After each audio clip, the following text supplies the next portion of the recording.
The ground in Addison County, Vermont does not give itself up easily. The soil there runs shallow over limestone and marble bedrock, and the farmers who worked it through the 19th century knew the earth by the resistance it offered, the way a plow could drag clean through good topsoil one moment and strike stone the next, sending a shudder up through the handles and into the arms of whoever was guiding it.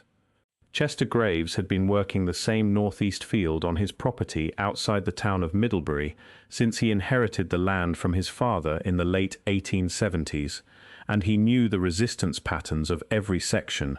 He knew where the bedrock ran close to the surface, where he could push the blade deeper, and where he had to raise it clear to avoid shearing the steel. He had farmed this particular ground for the better part of a decade before the spring morning in 1891, when his plow caught something at roughly 6 feet of depth and would not move. If you're enjoying this story so far, don't forget to hit the like button and subscribe. Drop a comment telling me where in the world you're watching from. I love hearing from you.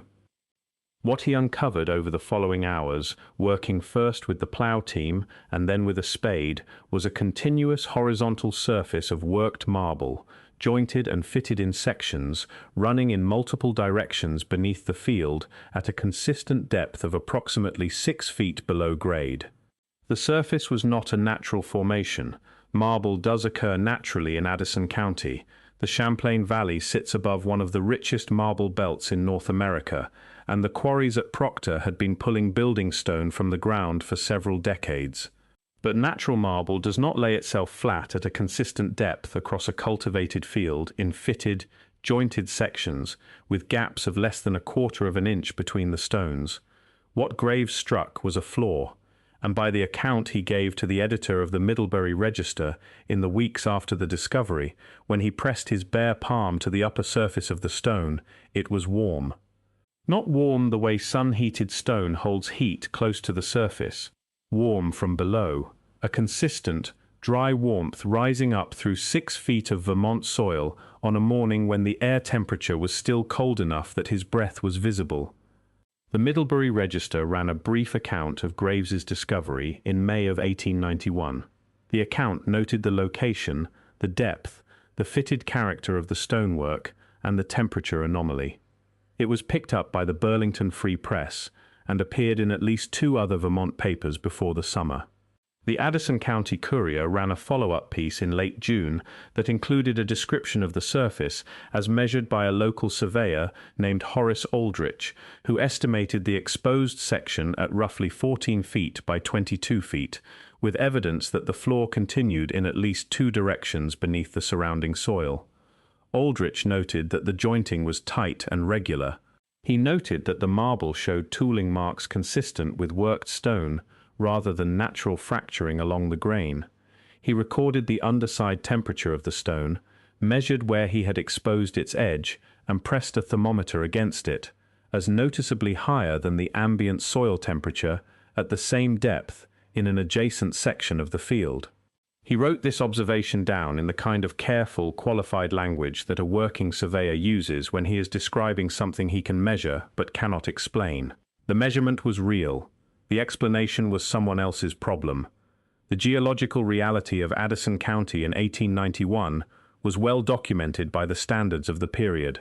The Vermont Geological Survey, which had been operating since 1845 under the direction of successive state geologists, had produced detailed stratigraphic maps of the marble belt running through the Champlain Valley. The marble formations at that depth in that location had been mapped and classified. They were understood to be Ordovician age carbonate rock deposited roughly 470 million years before the present, later metamorphosed by tectonic pressure into the white and grey marble that gave Vermont quarries their commercial value. A natural marble formation at 6 feet of depth in Addison County was not anomalous. A fitted, jointed, tooled marble floor at 6 feet of depth in a farm field that had been in continuous agricultural use since at least the 1770s was something the Geological Survey had no category for, and the survey's mandate did not extend to explaining why the floor existed, only to confirming that the material from which it was made was native to the region. The temperature anomaly, is the detail the newspaper accounts return to without fully accounting for it. Aldrich's survey note mentions it in measured terms.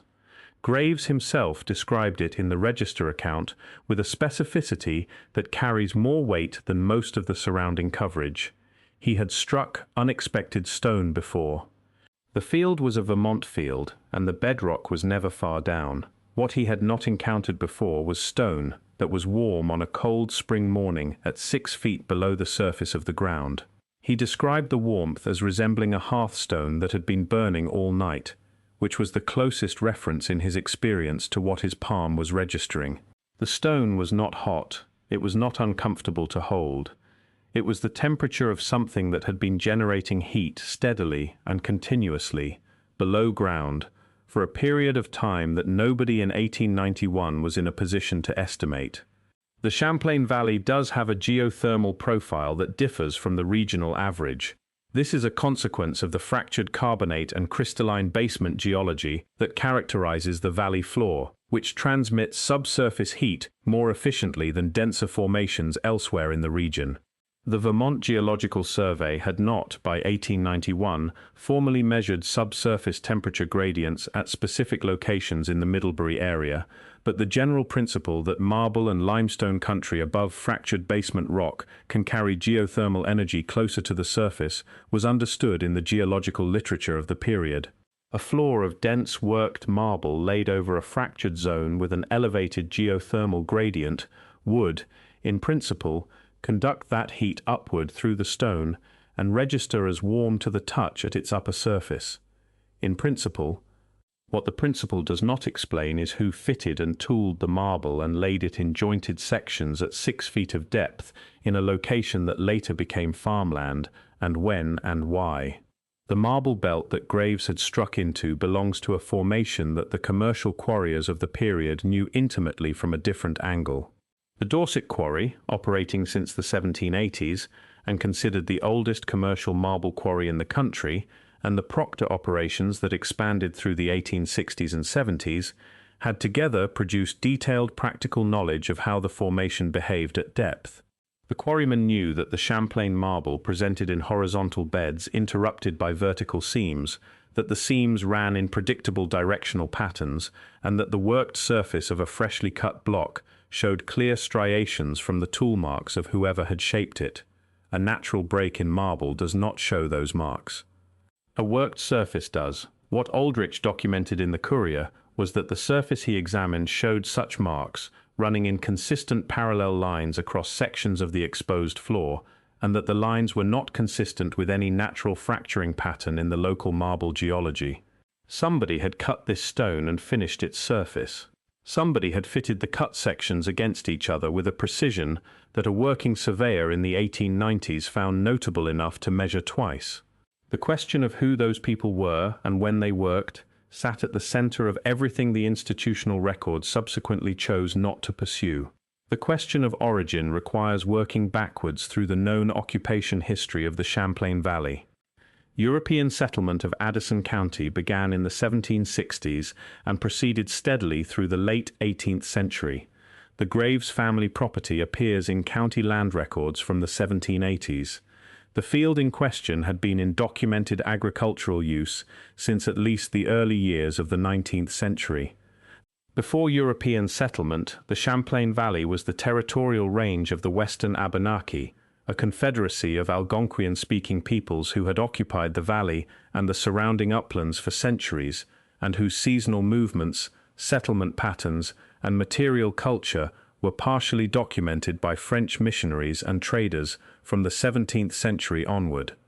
The Abenaki maintained a presence in the valley until the disruptions of the colonial period forced the gradual displacement of their communities northward into Quebec, where significant Abenaki populations remained by the 1890s. The Western Abenaki did not, by any documented record, build fitted marble floors. Their construction practices, as recorded through both archaeological evidence and early European observation, involved wood frame structures, bark, hide, and occasionally dry-stacked fieldstone for hearth structures and low foundation work at permanent winter campsites. A tightly jointed, tooled marble floor, laid in sections at 6 feet of depth, does not belong to any construction tradition documented in the Abenaki material record. This places the floor either before the Abenaki occupation of the valley or outside the range of any people whose presence in the Champlain Valley has been formally documented. Both possibilities pointed, in 1891, toward the same institutional problem. No established archaeological framework for the Northeast existed that could accommodate a worked marble floor of uncertain age at depth in a Vermont farm field. The pre-Abenaki archaeology of the Champlain Valley was, in 1891, almost entirely unmapped in any systematic way. The archaic and woodland period sites that would later be documented and carbon dated by the Vermont Archaeological Society and by the university programs that emerged in the 20th century had not yet been formally surveyed. The Boucher site in Swanton, the Winooski drainage sites, the shell midden deposits along the lakeshore that would eventually push the documented human occupation of the valley back 8,000 to 9,000 years. None of this material was in the institutional record in 1891. What was in the institutional record was the work of the Bureau of American Ethnology, established in 1879 under the direction of John Wesley Powell, which had begun the systematic collection and classification of North American archaeological data according to a developmental framework that placed the continent's indigenous peoples in a pre-contact condition that did not include large-scale worked stone construction of the kind that Graves had uncovered. Powell's Bureau represented the dominant institutional authority on North American pre-contact archaeology at the close of the 19th century. The framework it was building was not purely speculative. It was drawn from genuine field observation and from an evolutionary model of cultural development that was standard in anthropological thought of the period. But the framework had a structural consequence for anomalous findings. Evidence that implied worked stone construction at unexpected time depths, or organized settlement patterns that exceeded what the framework predicted for specific regions, was not well accommodated by the institutional apparatus. The Bureau of American Ethnology had the authority to define what the pre-contact archaeological record of the continent contained, and findings that did not fit the record as defined tended to be filed, noted, and not followed up. The Graves field site appears to have received exactly this treatment.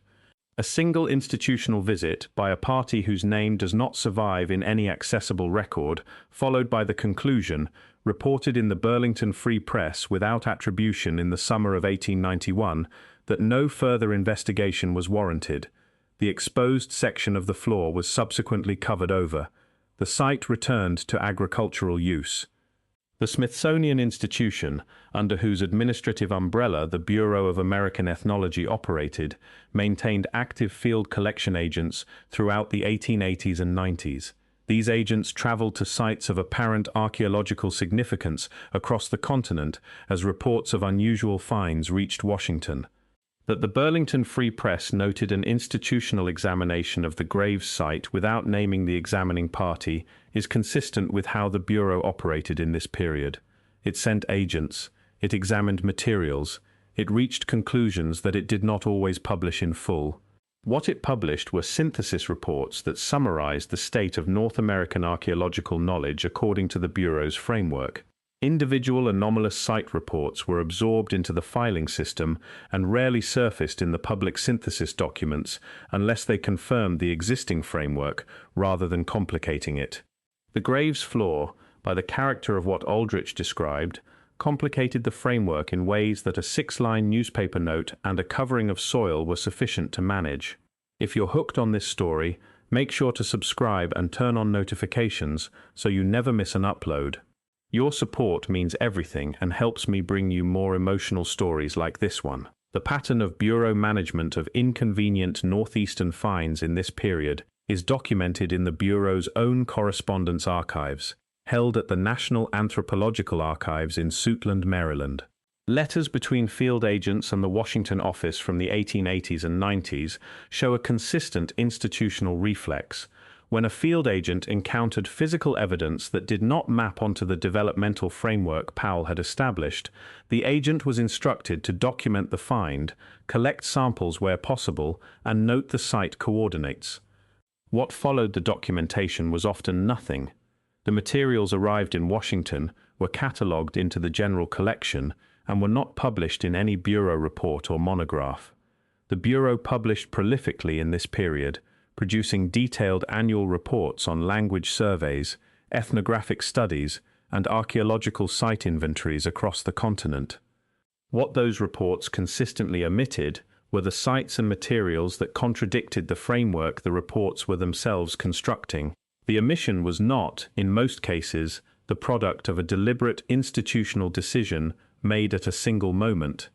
It was the accumulated product of thousands of smaller decisions about what warranted follow-up, what was worth the cost of publication, and what could be noted in a field journal and set aside without consequence. The Graves field site, if it received a bureau agent visit in the summer of 1891, as the Burlington Free Press account implies, would have been processed through exactly this mechanism. The agent would have examined the stonework, noted Aldrich's measurements, recorded the temperature observation, and filed a report with the Washington office. That report, if it exists, would be somewhere in the National Anthropological Archives under a Vermont site designation from the 1890s. Researchers who have attempted to trace Bureau field reports from Vermont in this period have found the relevant files incompletely indexed and, in some cases, misfiled under broader regional designations that make individual site reports difficult to locate. The materials are presumably present. They are not accessible in any practical sense. The institutional filing system that was designed to preserve the record has, through the ordinary accumulation of archival disorder over more than a century, produced an effective inaccessibility that accomplishes the same result as deliberate suppression without requiring any single act of removal. What is physically documented in the surviving record amounts to this: a section of worked, jointed, fitted marble floor, tooled to dimensions implying organized and skilled construction, located at 6 feet of depth in a field in Addison County, Vermont, exhibiting a subsurface temperature differential that multiple observers described in consistent terms, was exposed in the spring of 1891, examined by a local surveyor whose measurements survive in published form, covered in county newspapers over a period of several months, visited by at least one unnamed party operating outside the local community, and then closed. The file documentation ends with the newspaper accounts. No survey record, no archaeological report, no institutional finding of any kind entered the formal record from that point forward. The Vermont State Archives in Montpelier hold the geological survey records from the relevant period. The Graves field site does not appear in them. The Vermont marble belt that underlies the Champlain Valley is geologically continuous with the marble and carbonate formations of western New England and the Hudson Valley, a sequence representing one of the most extensive ancient seafloor deposits along the continent's eastern edge. The quarry operations at Proctor by the 1880s had become sophisticated enough that the working quarrymen had detailed practical knowledge of the formation's depth, composition, and structural behavior at multiple points along the belt. The quarry records from the Proctor operations, held partially at the Vermont Marble Museum in Proctor, partially in state mining records, describe a formation that at depth shows consistent directional fracturing, creating natural void spaces and drainage channels through the marble body.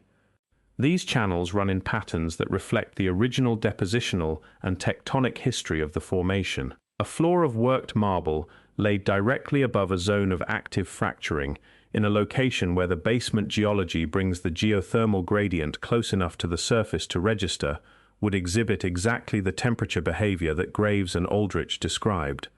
The thermal physics are consistent. What remains without physical explanation is the construction itself.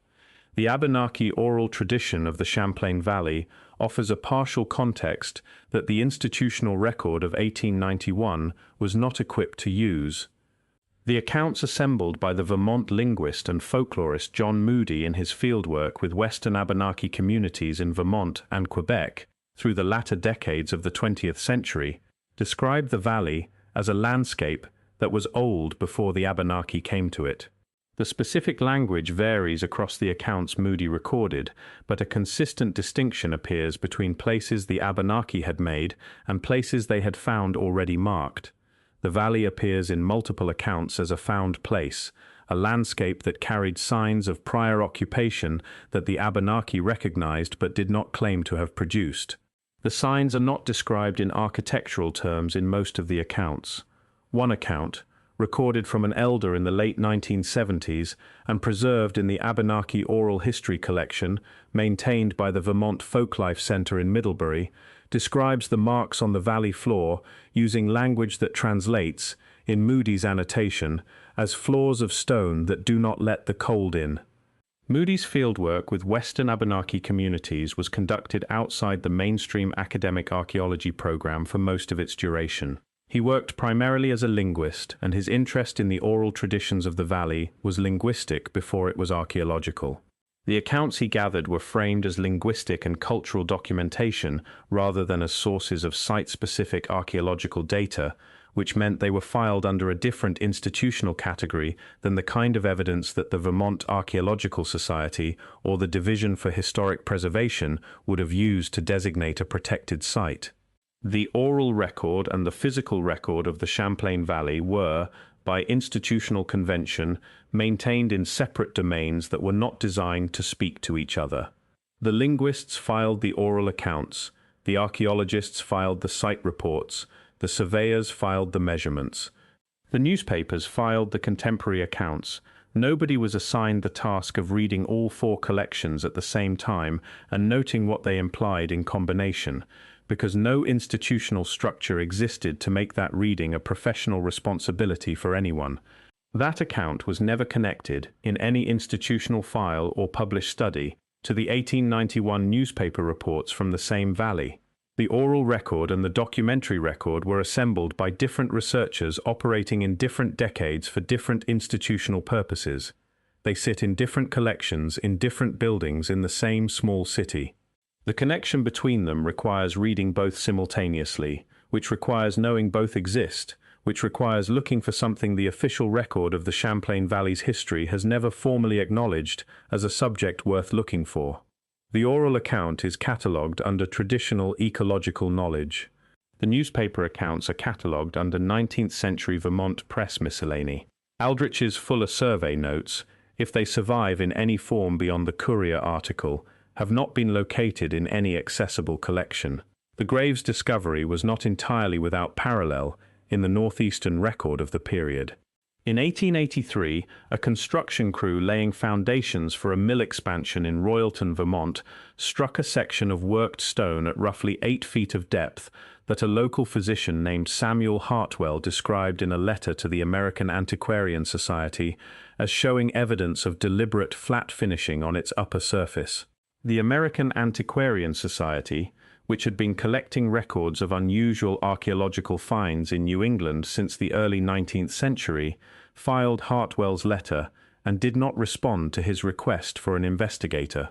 In 1887, a canal dredging operation on the Winooski River exposed a section of fitted stone at the river bottom, near the confluence, with a smaller drainage that the dredging crew described in a note to the State Engineer's Office as resembling a submerged pavement. The State Engineer's Office acknowledged receipt of the note. No investigation followed. The worked stone was broken up by the dredge, and the material was used as fill. These two instances, taken separately, are minor anomalies in the construction and dredging records of the period. Taken together with the grave's discovery, they suggest that the Champlain Valley and its tributary drainages contain more worked stone at depth than the geological and archaeological record of the region has formally acknowledged. The pattern across the three reports is consistent. Worked, fitted stone at depth, encountered accidentally during agricultural or construction activity, noted briefly in a professional or institutional communication, and not followed up. The absence of follow-up is itself a kind of record. It documents the institutional threshold below which a finding could sit without triggering the machinery of formal investigation, and it shows that threshold functioning identically across different institutional contexts: a farmer's newspaper account, a physician's letter to a learned society, a construction crew's note to a state engineer, producing the same result each time. The finding was noted, the finding was set aside, the ground was closed. The Vermont Division for Historic Preservation, established in 1966 under the National Historic Preservation Act, maintains a registry of archaeological and historically significant sites across the state. The Gravesfield property does not appear in that registry. The Vermont Archaeological Society's documented site file, which catalogues investigated sites from across the state's territory, contains no entry for the Addison County location. The property changed hands in the early 1900s, following the death of Chester Graves. Agricultural use of the northeast field continued without recorded interruption through the 20th century and into the present. No ground-penetrating radar survey has been conducted on the parcel. No core sampling record exists for the northeast field at depth. The institutional machinery that would identify a site as worth protecting and worth investigating has never been applied to a piece of ground that, by the institutional record, contains nothing worth protecting or investigating. This is how a discovery disappears without being denied. The floor was not declared to not exist. The newspaper accounts were not suppressed. Aldrich's measurements were not contested. The site was examined by an unnamed party and found to require no further attention. The soil was replaced. The ploughing resumed the following season. A generation passed with no institutional follow-up, and by the time a new generation of researchers might have looked for the Gravesfield accounts, they were catalogued as 19th-century agricultural curiosa in a county newspaper archive, rather than as an unresolved archaeological finding. The transformation from unresolved finding to historical footnote required no single act of suppression. It required only the accumulated weight of institutional indifference applied over time, which is how most of the inconvenient findings from this period were managed, not by dramatic removal from the record, but by the quiet exhaustion of the follow-up until no follow-up remained. What the ground of Addison County still holds is the unresolved question of the 1891 discovery, along with whatever physical evidence remains beneath the northeast field of the Graves property. The marble belt is still there. The geothermal gradient along the fractured formation is still measurable by modern instruments. The Abenaki oral traditions of the valley, imperfectly recorded and institutionally underfunded through the 20th century, still carry descriptions of a landscape that the people found already marked when they arrived. The newspaper archive at the Ilsley Public Library in Middlebury holds the original Register and Courier accounts on microfilm. Aldrich's fuller field notes, if they survived his estate, would be in private hands or in one of the regional historical societies that absorbed the personal papers of Addison County professionals from the 1890s. The land itself is farmland.